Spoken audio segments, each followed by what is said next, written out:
Hello my champ, how are you all? I am your shield. Today again we are back with Whiteout Survival. In today's video I am discussing on Frostdragon Tyrant. I have made video on Frostdragon Tyrant about the preparation phase, but today I am talking about battle phase. How you can win the Frostdragon Tyrant. Our team have won Frostdragon Tyrant 2 times back to back. So I can tell you what you should do, what you should not do during the battle phase. So let's jump in our video. The Frostdragon Tyrant battle is similar like Sunfire Castle, but there are some difference. In Sunfire Castle you get 4 tower. Those tower attack the middle building, right? In Frostdragon Tyrant you also get 4 building, but they are not towers. You have to capture those tower or tower like structure. You can check their name. This building are called Life Spire, Dragon Bane Spire, Shield Spire, Blade Spire. You have to capture this building, and if you capture this building you get some bonus for your team. You can get 50% health, lethality, defense, attack like this. Now I am coming to this point, which building you should capture or which building you cannot capture. Okay, but let's talk about preparation. How to prepare for the battle phase. First, you have to get at least 20 billion food, 20 billion wood, 10 billion coal, 5 billion iron. You need this. 20, 20, 10, 5. You have to gather all these resources. If you don't have this much resources, you can never play Frostdragon Tyrant. It will be very much difficult. Now there are mainly 3 type of players in Frostdragon Tyrant. One type of player, they are rally caller or garrison leader. Another type of player, they are mainly joiner. Another type of player, they are gatherer. They do some gathering. Now what is this gathering? Frostdragon Tyrant has some special power that is called the crystal skill. You have to collect some crystal in the map. Okay, and that crystal will go to your alliance bank account. I mean, anyone in your alliance, they can collect the crystal, but ultimately it will go to your alliance account, and your R4, R5, they can use the crystal skill. Okay, I will tell you what skill is best, what skill is not best. I am coming to that point. So you have to prepare your team like this. At least 5 player who can do some gathering, and at least 10 player who are fully maxed, who are big level whale. They can call rally or they can do the garrison, and remaining all the player, they can be joiner. What I said, minimum 10 player will be whale. Now if this number is bigger, then it is also good for you, but if you have less than 10 whale in your alliance, it is so much difficult to win the Frostdragon Tyrant. Now many servers do one thing, they gather all the top players in one single alliance. Like one server have 5 alliance, and every alliance have some whale. They collect all the players in one single alliance. That alliance fight for the Frostdragon Tyrant. Okay, you can check yourself what is the registration, what is sign up. You can check them. I am not talking on that, but remember, every alliance can send only 60 players. That is something important. You know, every alliance have 100 players, but you have to think wisely which 60 player you are sending for the battle. So what I told you, you need some big amount of resources. Now you need lot of gem. I say at least 1 million gem you need. Why we need gem? Because there is something called March Accelerator. We have to use March Accelerator in the Frostdragon Tyrant, and for that we need lot of gem. Whether you are rally caller or you are rally joiner, whatever you are, you need lot of gem for the March Accelerator. So be careful with that. If you are not joining rally, garrison, whatever, if you are playing as gatherer, still you need lot of gem, because you have to teleport here and there on the map. If I show you the map like this is the map you are seeing. You have to do the gathering mainly on the edges and the corner of the map. Those places are best for the gathering. I mean, gathering item will only appear in those places, not in the middle part. You see the edges. In those edges you can see the gathering. These things are for the gathering. These things are called Frostdragon Escort, and this Dragonite Crystal. It is not any difficult thing. If you have played Frostfire Mine, it is same like Frostfire Mine. What you do, you attack the mercenary, you attack the veins. Similar thing in the Frostdragon Tyrant. If you attack them or if you gather them, you can get the points. Mainly you have to attack this creature, you can get some point, and you can gather from particular this crystal, and the point will go to your alliance bank account. From there your alliance member can use the skill. But you have to randomly teleport here and there. I mean, wherever you are seeing some good gathering chance, you have to teleport there. So for this much teleport you need lot of gem.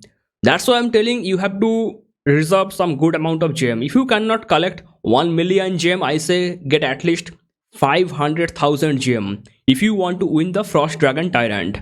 Okay, now who can go for gathering? I say the 5 weakest player who cannot call rally or who cannot join the garrison. I mean those type of player who are not eligible for joiner or rally caller, but they are stronger than other alliance member. You can use them for the gathering. Okay, those 4 to 5 player, they can do the gathering, and I say 4 to 5 player, that is enough for gathering. You don't need more than that. Now how to divide your players? I just told you, in the middle you get the main building, that is the capital. So if you have 10 whale, you can put like 6 whale in the middle building, and 1 plus 1 plus 1 plus 1, I mean 4 other whale in other 4 building. And you can also divide your players according to that. But if you have more whales, that is very good. But what we do in our server, some players go for, I mean our most of the players from one alliance, they go for middle, and our other alliance, they go for other building. Now remember one thing, the alliance who is holding the spire, let me show you here. The alliance who is holding the spire, the same alliance will get the benefit when they are fighting for the capital. I mean, if one alliance is holding the spire, that alliance cannot help the other alliance who are fighting for the capital. So one alliance should be the same alliance who is holding all these 5 building, 4 spire and 1 capital. Remember that. That's how you can distribute your players for rally joiner, garrison joiner, gatherer, like this. Now crystal skill, which skill is best here?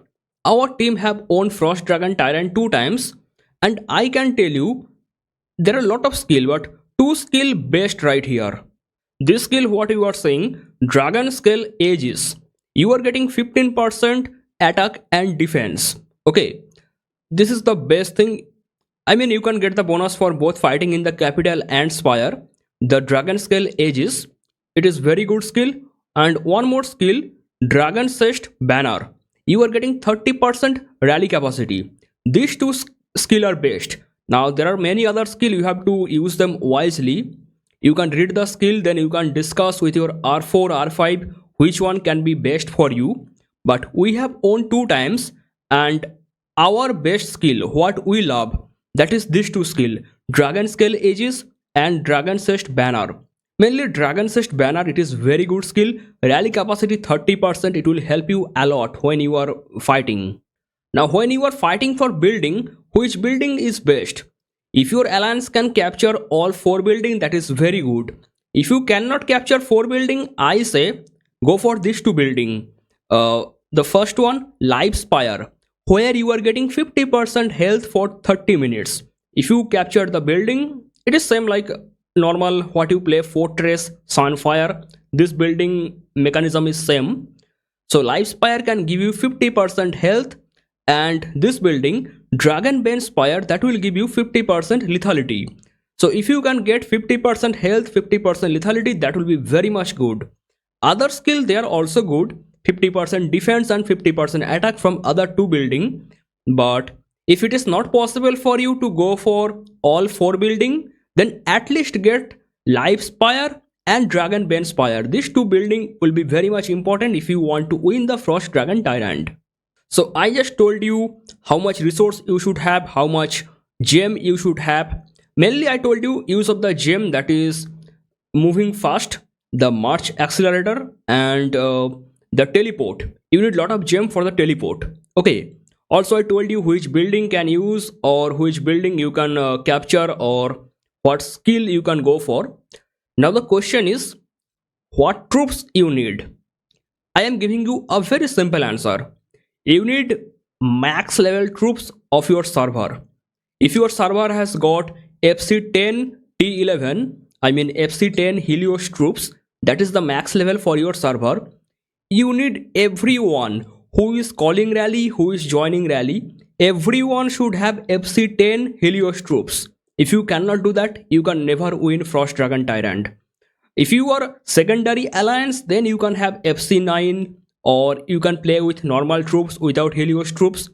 I mean, I have seen some servers send two alliance, one main alliance, one secondary alliance. Even some server can send three alliance if they are very much strong.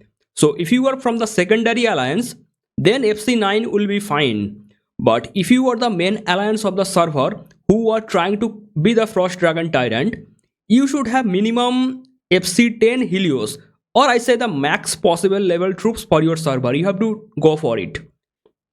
Now what hero you can use? I am telling you in very simple word.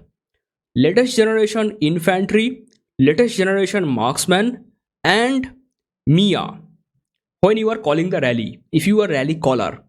Latest generation infantry, latest generation marksman, and Mia as a rally caller. Now if you are the rally joiner or okay, rally joiner, garrison joiner, both are pretty much same here. If you are rally joiner or garrison joiner, you have to use something hybrid. Don't use 4JC or don't use 4JSR. I have seen several times in bear hunt, if we are using 4JC or 4JSR, I mean similar hero in 4 number, if we are using that, our damage is going low. There is something with this, I still cannot prove it. So if we use 1 JC, 1 Jasser, 1 Sion like this, all 4 different hero as the joiner, our damage will be very much high. Okay. But still I will tell you, don't use 4 hero that have fully damage or attack. Use 2 hero that is for damage or attack. Use 2 hero that is for defense. So when you are calling rally or when you are like doing the garrison, as the joiner what you can use? 1 Jesse you can use, then 1 Sion you can use, then 1 Patrick you can use, and 1 Lumac you can use. Also you can do some different like permutation combination you can use, but I say 2 hero should be for attack, 2 hero should be for defense, because it is very much different from Sunfar Castle. In Sunfar Castle we attack with 4 joiner that is fully for attack or like lethality, right? Then when we enter the building, we recall our troops and then we send our defensive hero like 4 Patrick, 4 Sergey, or 2 Patrick, 2 Sergey, we do that. But here you cannot get time to switch your hero. It is so much difficult to refill your hero, refill your troops, refill your hero, switch your hero. It is so much difficult to do that. So better if you use hybrid formation. Like I just told you, 1 Jesse, 1 Sion, 1 Lumac, 1 Patrick. It is good. Also, we have tried this thing several times. We have used 2 Philly and 2 Nora. Also, you can use 4 Nora. But I have seen, I think 4 Nora can be bad. Any hero that is like similar hero in phone number, that can be bad. Okay, I have seen this thing in the bear hunt, but I have no proof for PvP. So I can tell you one thing, Nora is the best hero in Whiteout Survival. If you are in Gen 5, don't miss the Nora. This Nora can give you victory in any rally or garrison, because Nora have the unique skill, damage taken down 15%, damage up 15%. Attack and defense together, hybrid skill. No other hero can do this. Only few hero like Philly can do this. Also there is one more hero that is here, Gregory can do this, but only few heroes have hybrid skill, attack defense together. Okay, so if you are in Gen 5, never miss this Nora. Now someone can tell you go for Gwen, but I'm telling you Gwen can be useful only for some days. Okay, then when you get the Bradley, you may not use the Gwen again. When you get Blanchett, Gwen may be useless. Okay, but Nora will be useful forever. Like up to what I say.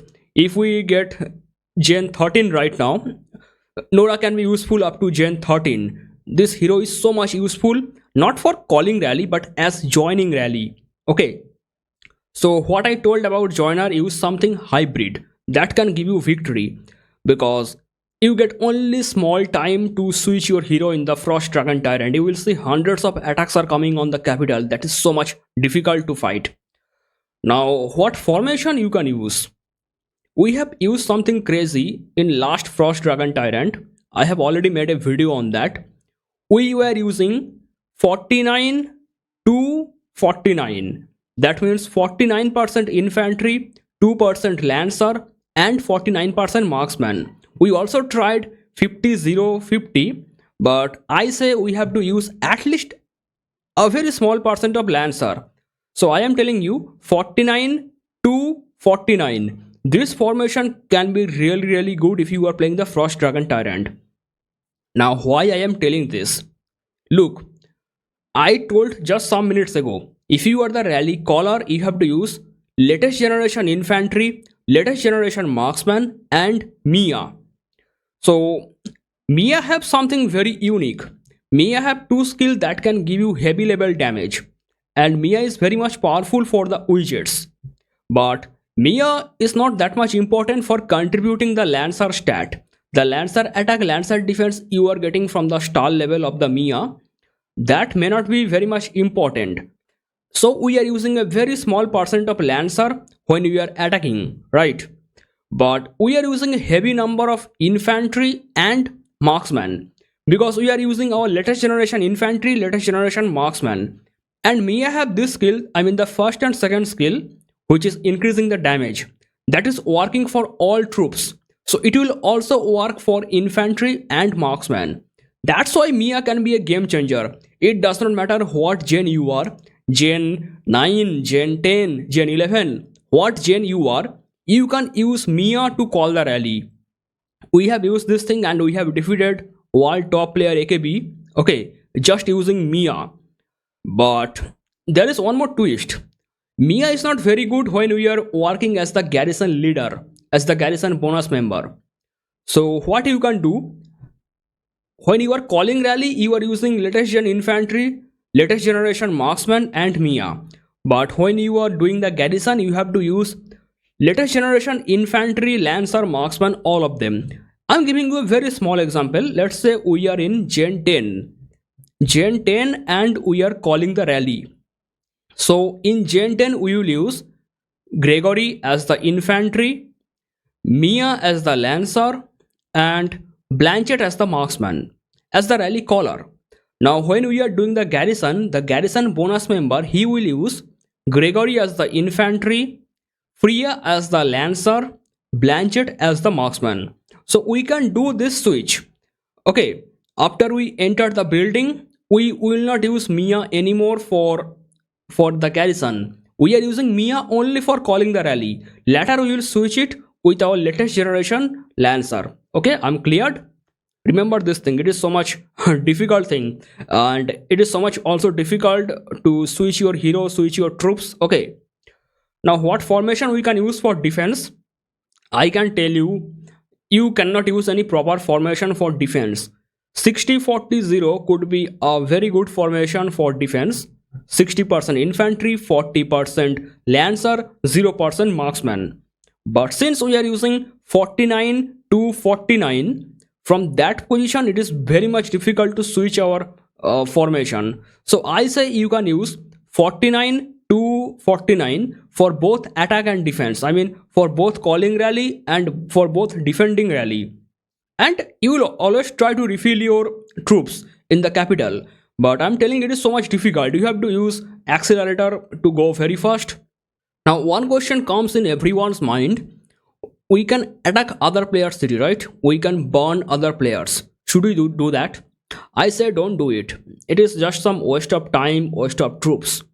But you can do this thing only when like you are trying to capture the area around the capital. If you are the rally caller, you have to stay very close to the capital, right? This is the capital. Let's say some very weak player just teleport very close to capital and he captured the place. If you want to remove that player from that place, in that case you can attack. But without any reason, don't attack any player in this event. Okay, let them play normally. There are some players who always do some type of troll. As soon as the battlefield open, they teleport very close to capital and they occupy all the place. You can burn those troll players, okay, in that case. Otherwise, don't attack anyone. I'm telling you, it is just waste of your troops. So rally caller, rally joiner, garrison leader, garrison joiner, everyone have some role for your victory, but one player play the major role, the gathering player, the gatherer. If they don't gather properly, your alliance cannot use the skill. All of this skill, they are very much important. You can read yourself. I am not reading this. I'm not making the video too much long. You can read yourself, then you can discuss with your R4 what skill can be good for your alliance. I just told you we became Frostdragon Tyrant 2 times. We mostly use the Drake Christ banner. This one is very much good. But everything have some cooldown. Remember that. Every skill have some cooldown, so use it wisely. Now there is one skill I don't think that is very much important. The last one, Dragon Claw Rupture. For 10 minutes, increase alliance member Dragonite gathering speed by 50%. Okay, the last one. I don't think it is very much important. It is less important. You can skip the skill if you want. If you have lot of crystal, then you can do that. It all depends on the gathering players. How much crystal they are gathering. If they can gather a lot of crystal, then you can activate lot of skill. But if gathering players are not playing properly, then your alliance cannot win. Your victory, your defeat fully depend on those players who are gathering on the corners of the map. And I'm telling those players who are playing as gatherer, keep your main 3 heroes in your city. Okay, go to barricade and here you can put a tick mark. This one you can put a tick mark. Keep your main 3 heroes in your city and use your other hero for the gathering. Because if you don't keep your main heroes in your city, anyone can teleport very close to you and they can like burn you. And one more thing I need to tell you, everyone in your alliance, or at least I say at least 50 players in your alliance, they should have used the ultra value monthly card. You know what is ultra value monthly card? If you purchase that pack, you can get auto help. Without auto help, you can never win Frostdragon Tyrant. Okay, so you should be in some whale alliance. First, I'm telling, I should mention this thing earlier. If you are not from any some big alliance where there is not big spender, you can never win the Frostdragon Tyrant. If you just want to have some fun, then you can play. Like, see the rewards. All the top rewards, they are mainly for whales. Even the point reward, they are mainly for whales. You can do some fun, you can try to get some rank, okay, but still that is not very much funny.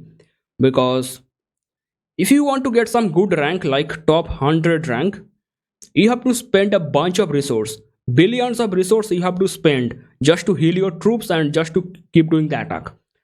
And it is way more difficult than normal Sunfire Castle. It is mainly whale level event, so be careful with that.